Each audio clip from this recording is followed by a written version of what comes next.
Hello, the exiled Russian businessman and prominent critic of the Kremlin, Boris Berezovsky, has been found dead at his home near London. He was 67. He'd been living here in the UK for several years after being granted political asylum. British police have launched an investigation and the area around the property has been cordoned off. Nick Childs reports. This is when Boris Berezovsky was last in the spotlight last August. He'd just spectacularly lost his huge, high-profile court battle with another Russian oligarch, Roman Abramovich. I absolutely amazed what happened today. I surprised completely. Sometimes I had the impression that Putin himself wrote this judgment. Sometimes I had this impression. This is the man to whom he was referring, Russian President Vladimir Putin, who'd become in many ways his nemesis. The political influence he'd previously enjoyed under President Boris Yeltsin evaporated when Mr. Putin took over.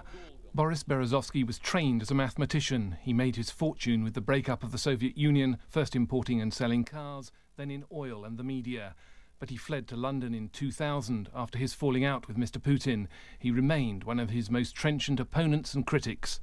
When he lost his legal battle with Roman Abramovich last year, that only added to his troubles. Mr. Berezovsky regarded Roman Abramovich as a protégé before they turned into bitter rivals, but the British court utterly threw out his claim he'd been forced to give up billions. Colourful and controversial, his private jets and lifestyle lived up to the image of an oligarch, but there were growing rumours that his wealth had dwindled away. The court loss only added to reports that his fortune had turned into a growing mountain of debt. Nick Childs, BBC News.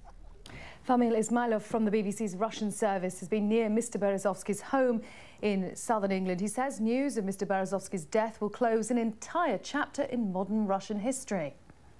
What we know at the moment is that London ambulance received a phone call from a caller at an address in Ascot at just after 3 p.m. and they sent officers to the scene and found a deceased man of 67-year-old. Mr. Berezovsky hasn't been formally identified, but we understand that he died at the property in Ascot, just behind the police cordon behind me. So police now starting their investigation. Of course, since the news broke, so much speculation about Mr. Berezovsky and how he might have died. He had had threats to his life. He had many enemies, but it's all speculation. Well, his death at the moment is sort of formally written as unexplained.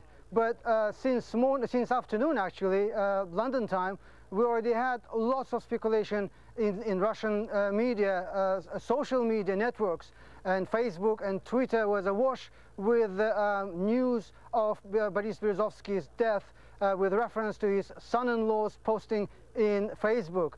And at the moment, the main question will be asked everywhere. As you know, in Russian social media, conspiracy theories usually are quite popular, and the questions will be asked as for the reasons of his death.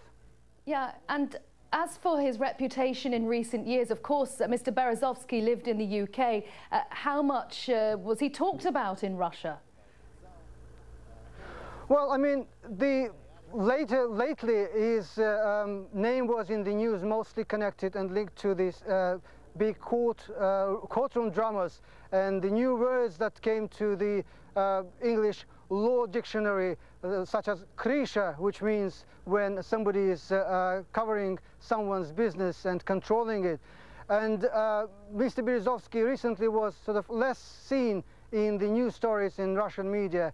But, since from now on, there will be, at least for a while, lots and lots of comments. And because with his departure, a whole era in modern Russian history probably is closed. Well, there hasn't been an official government reaction from Moscow, but President Putin's spokesperson, Dmitry Peskov, did make a statement on Russian TV. Some time ago, maybe a few months ago, Boris Berezovsky passed a letter to President Putin, which he personally wrote. In it, he admitted that he had made a lot of mistakes. He asked Putin's forgiveness for these mistakes, and he also asked if he could have an opportunity to return to his homeland. And we'll be getting more from Moscow a little later in this programme.